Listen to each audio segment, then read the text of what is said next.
Welcome back to Reviews with Elaine, because I have opinions. And today's opinions will be about Sorrowland by Rivers Solomon. Okay, so this is a heavy book, and I don't mean that literally. It is a pretty small book, literally. But it's an emotionally heavy book. And I did expect that before I picked it up. I've read one other book by Rivers Solomon, and it was also very, very heavy. Like, a lot of emotional gut punches straight through the entire thing. And so I knew that, and that's why it took me so long to pick up this other one, because I'm not always in the mood for that. But I will say, both of the Rivers Solomon's books that I've read so far have just enough hope and light at the end that it doesn't leave me in a bad place. Now, let's see if I can put words to my thoughts on this book. Sorrowland is about a woman named Vern who was raised on a compound called Caneland. The compound was started as a place for Black Americans to own land and to live a life separated from the U.S. government. But somewhere along the way, a religion developed, and it follows the god of Cain, and it believes that all Black people are descendant from Cain, not Abel. And this slowly developed into a true cult. Vern, who has always stood out on the compound, both because she has albinism, but also because she has an absolute disrespect for all authority ever, ran away at the age of 15, pregnant with twins. She has her babies in the woods, where she lives wild, happily living off the land, just living in nature.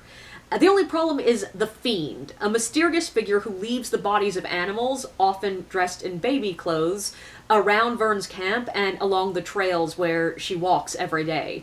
Vern is sure the Fiend was sent by the compound, and specifically sent by her husband, the leader of the cult, Reverend Sherman, to bring her back. But as she starts to realize that she is developing more than human abilities, she realizes that there might be more going on than a simple cult run by a charismatic leader. Eventually, Vern knows she will have to leave the woods, find out what is happening to her, introduce her children to the world, and face the past that she has tried desperately to leave behind, but which keeps coming back to her. Okay, so yeah, I mentioned that this book is heavy. There's a lot of very serious themes and elements you might need to know about if you want to pick this one up. The book features religious trauma, violence, police violence, sexual violence, off-page child death, some deep examinations of the guilt and violence inherent in the history of the U.S., frank and direct addressing of some of the U.S.'s worst crimes, and fictionalized stories that, other than the magic fungus, might as well have been real shit the U.S. pulled on minorities throughout our history. There are also some somewhat explicit sex scenes. But I will say this, the scenes where we get really explicit descriptions and we focus in more are the gentle, more intimate, and loving scenes. There is a foursome with two ghosts and some phone sex, but it's actually a very sweet, loving scene. So I don't think that's a real problem. But now that those warnings are out of the way, I know this feels out of the blue, but I was just watching a video about Where the Wild Things Are, and specifically about how that book, even though, yeah, it's a picture book with like 10 sentences in it, it's a surprisingly deep examination about how we all need to address the animal within us, about facing our demons and facing our more violent and destructive side, and how it can be deeply humanizing and deeply cathartic to do so. And in many real ways, this book is doing the same thing.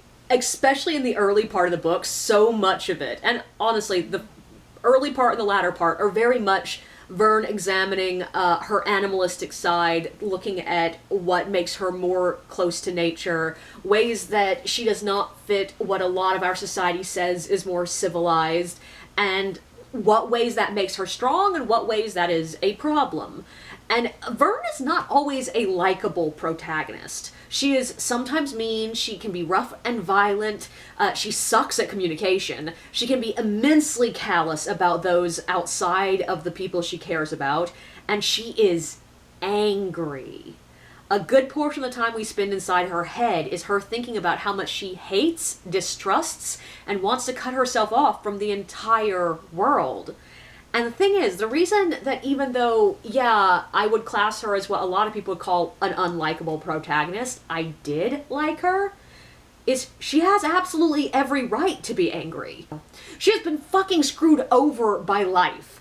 And I think there's a certain self-destructiveness to her that even when she is doing shitty things, that very nature of self-destructiveness made me want to reach through the page and give her a hug, because it makes it so clear that what she's doing is a trauma response, not just her being a bad person.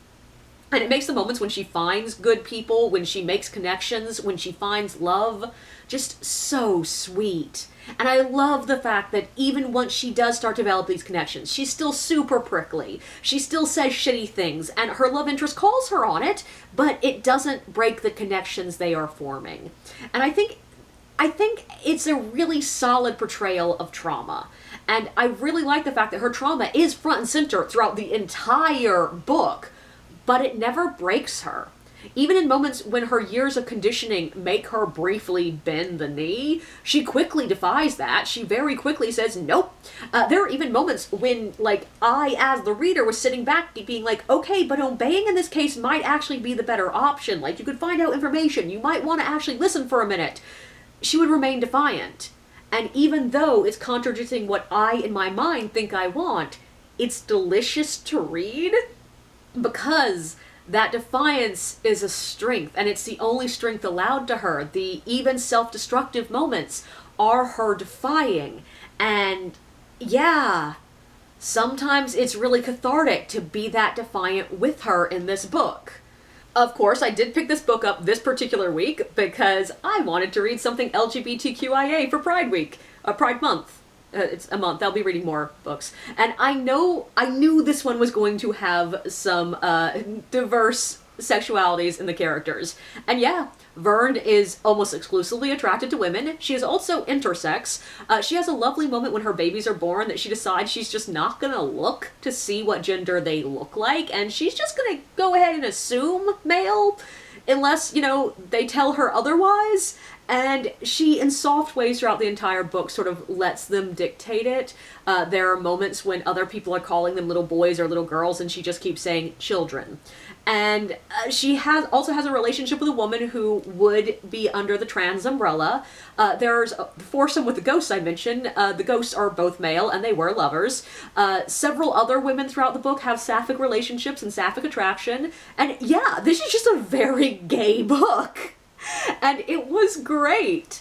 One of the many themes that is heavily considered in this book is how society makes something natural seem unnatural and somehow imposed from the outside. Reverend Sherman of the Cainites, the head of the cult, tells Vern that her interest in women is a remnant of the white man's society corrupting her, and she deals with that trauma throughout the entire book. And when she starts to get over it is when she starts to make deep connections to the long history of humanity.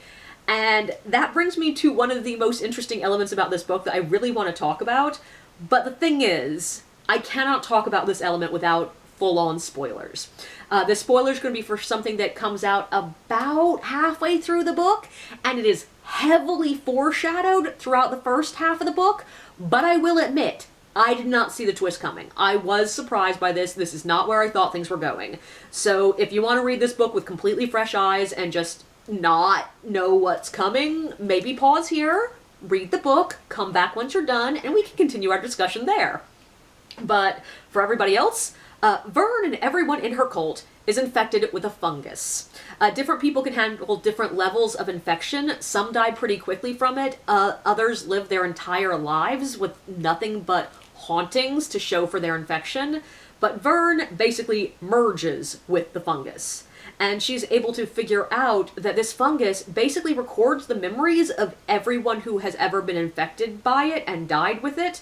And that the hauntings are the fungus sharing those memories with its hosts. And so, through this, like, fungus with deep roots, basically running through the earth and all of, at least, African-American history, and the implication is there are other races involved here too, so, a human history, Vern can see the history of the world around her. She can interact with it, and she can learn from it.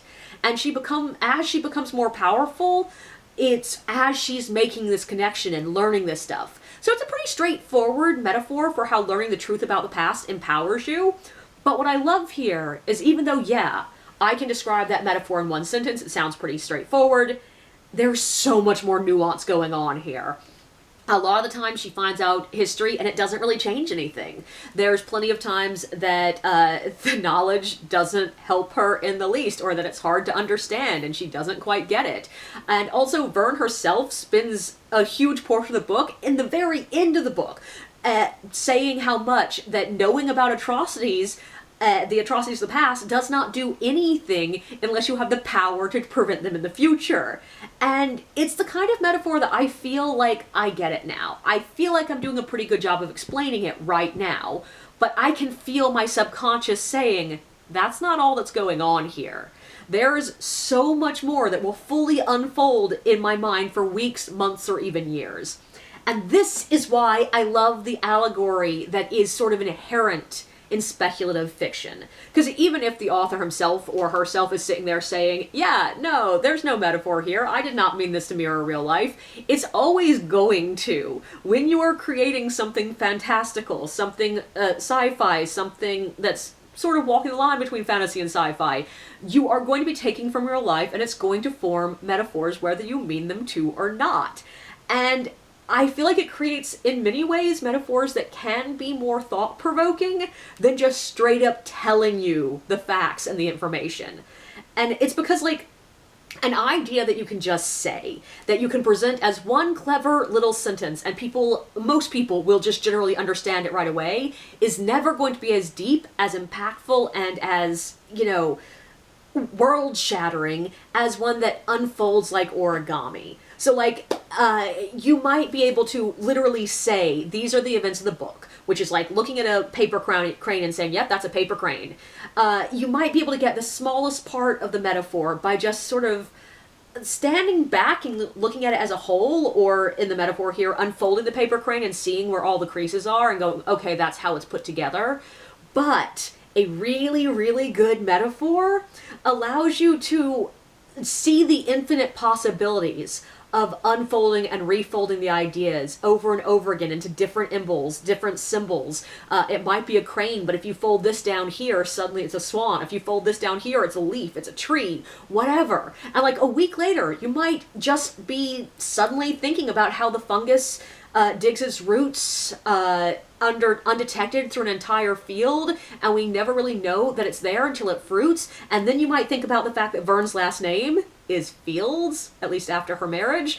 And then a month later, you might be thinking about how spores float on the wind and can enter by the mouth to get to the soul, and how that is like words and education. And there's just so many layers that will slowly unfold throughout time. And it's just sort of a constant string of moments. And in a truly magical metaphor, the one that I think works perfectly, you don't even actively think about it. You're not actively trying to parse it at all. You just have a feeling that something big is going on, and like a year later, you are laying on the grass staring at the sky, and a line from the book pops into your head, and you realize it has completely changed the way you think about the dark, deep soil beneath you. And I really do think that this is going to be one of those books. That's, like, the entire book is going to be one of those metaphors. Even though it has not fully percolated in my head yet at this point, I'm just looking at it going, there's something going on here. And I do want to talk a little bit about the things I did not like in this book. I like to be balanced.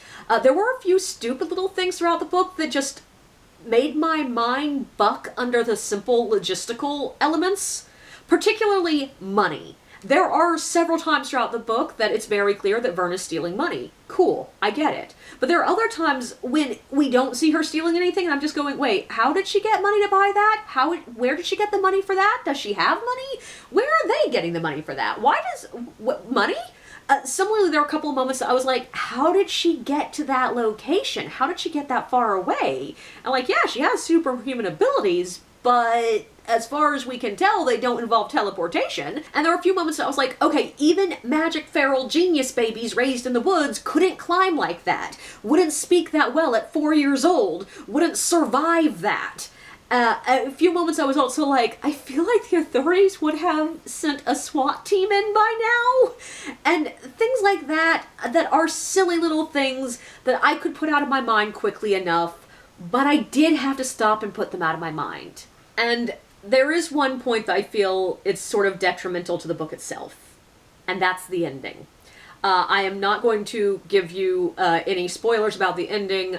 This is going to be pretty spoiler-free, but I love the concept of the ending of this book. I love the way things play out. I love, love, love the way the ending was not at all what I thought was coming. Like, I don't mean to sound arrogant, but I can usually predict vaguely what an ending of a book is going to look like, and this one I had no idea. I love a lot of the random lines from the ending, the prose, the way it interacted with, like, the more prosaic elements of what is going on, but it felt rushed. Because it was one of those endings where my mind said there were a lot of people standing around doing nothing at times that makes no sense for them to be standing around doing nothing. And once again, not spoilers here, but there's a thing that Vern and other characters are going, they won't be able to deny this. People saw. But what did they actually see? That element was resolved before anyone got there, and that was very important to the ending. So, yeah, I do feel like maybe, just maybe, the US government could still cover that up. And there was a lot of people letting Vern do stuff that I wasn't entirely sure why they were letting her do it. Like, yeah, at this point she would not be easy to stop, but I find it hard to believe that the version of the military that we have seen briefly in this book couldn't clear the space of all the civilians and just fucking blow Vern up or whatever. And I'm not saying I want that to be the ending of the book. That would be a fucking terrible ending for this book. I would be so mad. But the book isn't giving me any reason to believe it wouldn't happen. People obey her snap orders, and I can buy that some people would do so. But not everyone, and not for as long as they do. And I feel like this could have been addressed if we just spent a little bit more time directly showing what was happening everywhere, like a little bit more time directly stating what every random bit of person was doing, and give me a reason for them to stand back and not call in a SWAT team. And it's a small thing, and I know part of the reason there wasn't so much description of what all was going on around is the rhythm of the ending is right as it is. Adding too much would make the falling action feel really overloaded. And it was a really delicate balance to achieve, because this book does have a very weirdly shaped climax. We get a pretty elongated, action-y kind of part of the climax, and then an emotional climax that is pretty bereft of action, and then we're in falling action like split second. There's not a transition there.